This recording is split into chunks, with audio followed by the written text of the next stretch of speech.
13.2 picks up with eukaryotic organisms.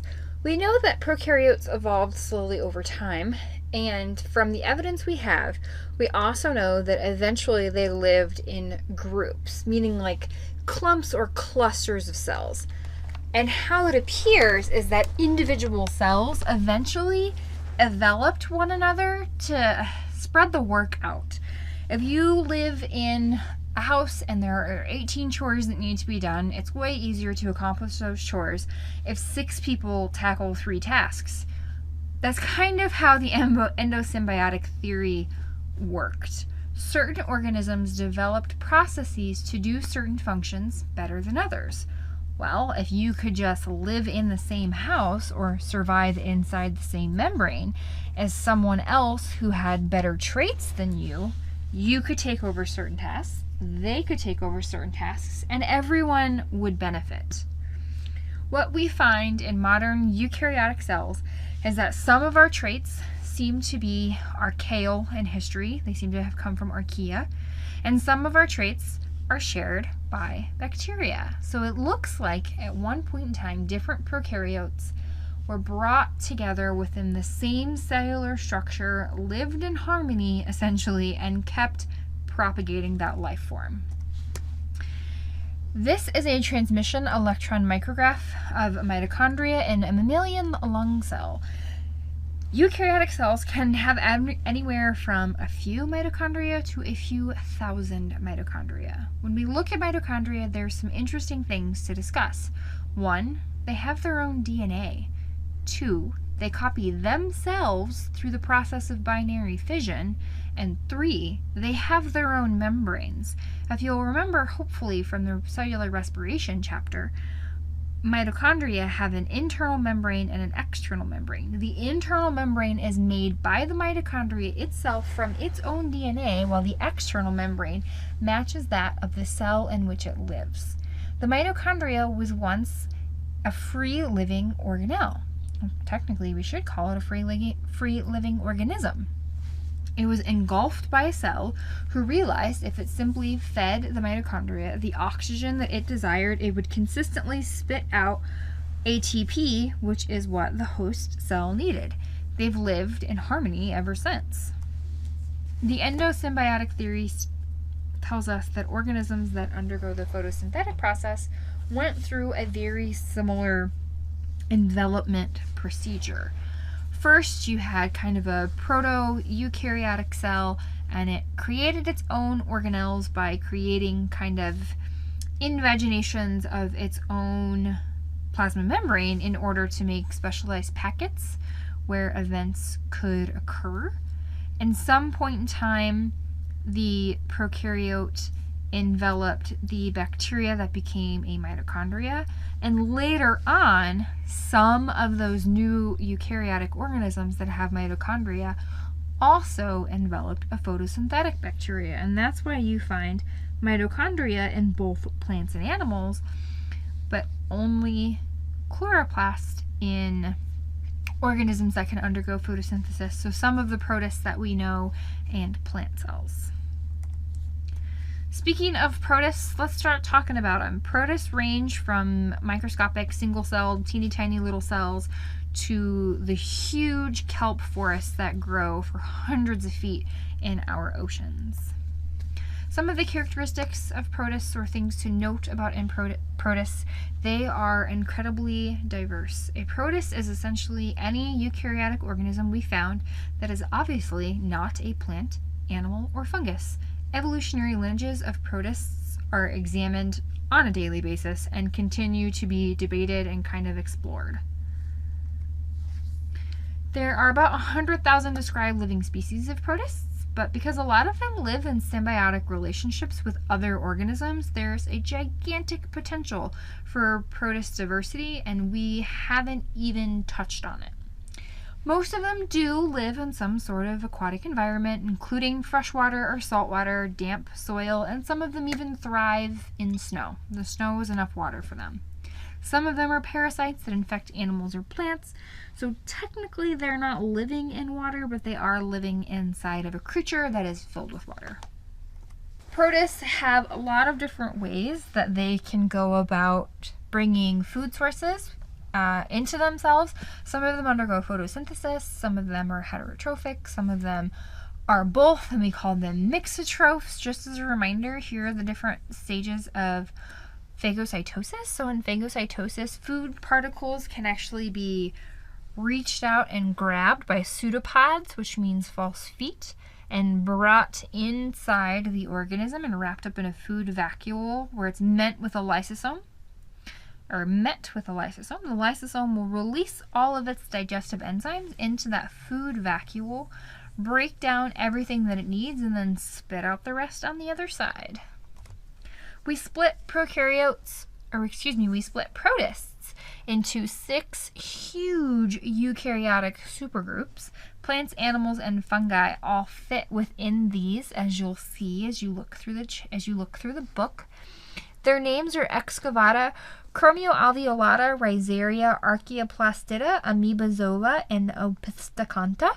You'll notice that both fungi and animals are in that last group, while plants are in the archaeoplastida group.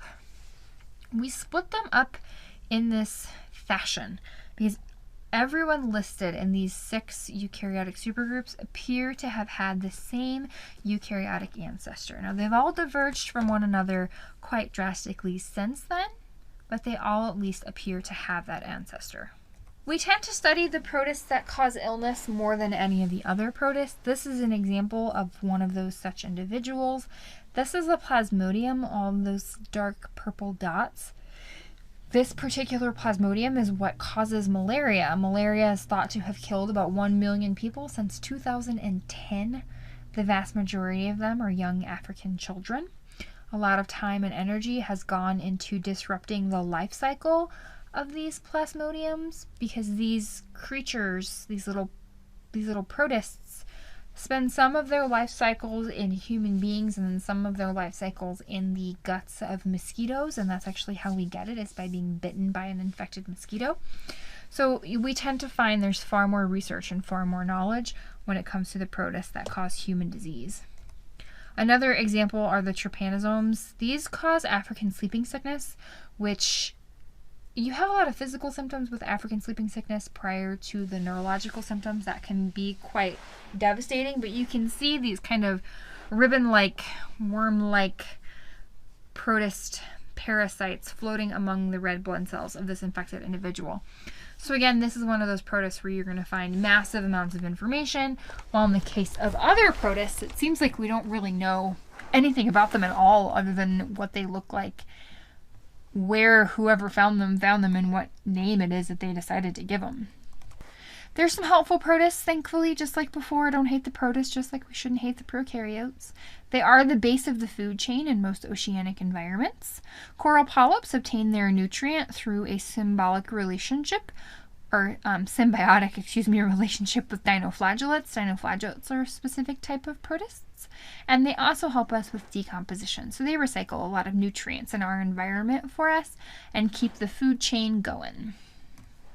The last section of this chapter goes over fungi. There are about 100,000 species of fungi on Earth, and that's only a fraction of the 1 million species that we suspect. Fungi come in forms of edible mushrooms, yeast, black mold, and Penicillium notum, which is where we get penicillin, the antibiotic, from. Fungi are eukaryotes. They're not capable of photosynthesis. They can undergo sexual or asexual reproduction. A lot of the times when they're undergoing sexual reproduction, they produce an incredible amount of spores that are disseminated by the wind. It's actually kind of neat to see. Many fungi are decomposers. They help to clean up our environment and, again, recycle nutrients. They have a lot of interaction with other species. Some of it's beneficial, some of it's parasitic, and some of it is infectious in nature. They have incredible variability in their physical forms. So you have kind of your typical, like when you say the word mushroom, you might think of Mario Brothers for one, but what you see in A, some of them have these really pretty bright fruiting bodies like you see in B, and some of them are really tiny. You find them mixed into soil, and they can actually be a little hard to identify without the help of a microscope. Fungal cells have complex organization. Some of them have plasmids, just like the bacteria that we talked about. They do contain mitochondria, but they don't have any chloroplasts. Their cell walls are pretty thick and contain complex polysaccharides, chitin and glycan, but they don't have any cellulose, which is what we find in plants. So that helps differentiate them from typical plant cells. They do have normal plasma membranes, so what you would expect to find in an animal, but they're stabilized a lot more by special steroid molecules. Fungi are also not typically motile, so they can't move around, but they do have flagella on the gametes in some of the specific groups of fungi. When we discuss their growth and reproduction, we look at a vegetative body usually, and then like a reproductive body. The vegetative body of the fungus, we refer to that part of the fungus as the thallus. It can be unicellular or multicellular. We also, though, can look at unicellular fungi that we just call yeasts. So there's a lot of variability in the fungus group, just like there was in the Protists group. The vast majority of fungi are multicellular, and they have those two distinct stages where they can be either vegetative or reproductive, but we don't always see that, but we'll look at some examples. Fungi tend to thrive in environments that are moist and just a little bit acidic. They can grow with or without light. Remember, they don't have chloroplasts, so they're not dependent on it, but they do vary on their oxygen requirements, which might be why it's helpful to have light, because that means that other plants are around you producing it. As previously mentioned, they can reproduce sexually or asexually. Giant puffball mushrooms are some of the fun ones to explore and kind of to witness, because that giant puffball will eventually burst and it releases this huge cloud of spores when it reaches maturity. So in all honesty, some of the fun parts in studying fungi is just watching what they can do. They obtain their nutrition in really interesting ways. They're heterotrophic, so they have to eat their food, but digestion takes place before ingestion, which is kind of nuts. So we refer to fungi as saprobes, which means that they derive their nutrients from decaying matter. So what they do is they put out digestive juices into the environment around them, and the digestive enzymes kind of do their work, and then the fungus will absorb the digested material into itself and take in the nutrients. So it's really different, but fungi fulfill a very important ecological role and have a lot of potential uses for bioremediation because they're great at removing harmful substances from an environment. You'll see some different divisions of fungi just depending on how the classifications were made, but usually what you end up looking at are the cytrids, conjugated fungi, sac fungi, club fungi, and then imperfect fungus. So they have kind of those broad categories that we also saw in the Protists. Fungal pathogens tend to be of great interest. We have, of course, mold that occurs on fruits. Anyone who's ever bought fruit has found a moldy pear or something. There are some funguses that grow on grapes specifically and can affect the wine market.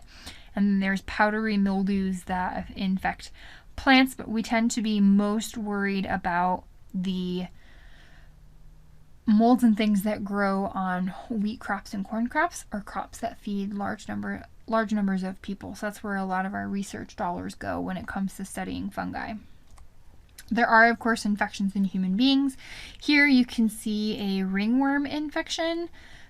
There is, in B, this is a fungus that can grow on your scalp. So it looks a little bit like dandruff, but it grows in thick mats rather than just flaky skin. And then, of course, we have a fungal infection from an Ascomycotis species that can grow in human beings' lungs, and you think you have the flu, but you actually have a fungus growing in your lungs. We'll end on the note where, of course, not all fungi are bad. They help with food resources. The funguses themselves can be food, or they can partake in environmental partnerships. So fungi can be important because they can help different plants absorb nitrogen or water resources into their roots. There are special types of fungi that grow with all of the corn that you have ever eaten. Fungi can help in fermentation, of course. Everyone knows about yeast. And finally, some funguses, like that we started talking about, the one that helps us to grow penicillin, can be very, very important in modern medications. So up next, you should read your chapter. There's a whole lot of detail in this one, so make sure that you take notes and draw pictures, consider a lot of resources, and then take a crack at your homework.